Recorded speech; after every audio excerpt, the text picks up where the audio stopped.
Hi folks, Michael here with a little update on a new feature called Temporary Access Pass. So you might have heard about this and thought, what is it? And if you've heard about it and thought what it is and found out what it is, you might have run into how do I use it? I've just gone into a regular old Azure AD here, and I've clicked into the security area and found the authentication methods. So under authentication method policies, you can see temporary access pass. So I have that here. I've actually already enabled it, but if you haven't, you will fold out this little pane down here and you can enable it. And with a lot of authentication methods, you can select who this will target or just select it for all users. And you also have some options of maximum lifetime, minimum lifetime, whatever. And if it's a one-time password or what length and such. So this is all quite easy to figure out, but how do you actually use this? There is no GUI for this right off the bat. You would have to use Graph API.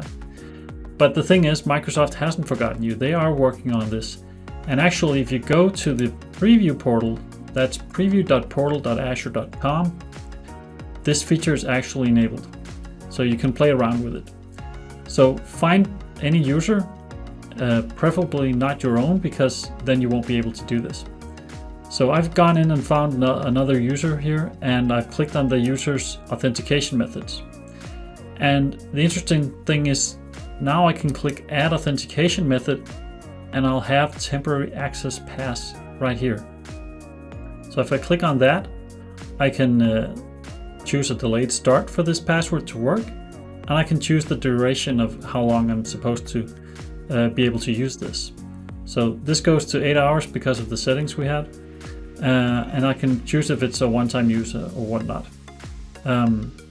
If I generate this, click add, then I'll get the password right away here, and I can provide it to the user, and I can ask them to go and secure their device with MFA, sign up in a secure way, because what I'd really suggest, and I must insist that you go out and look into sort of limiting where you can register your security details from.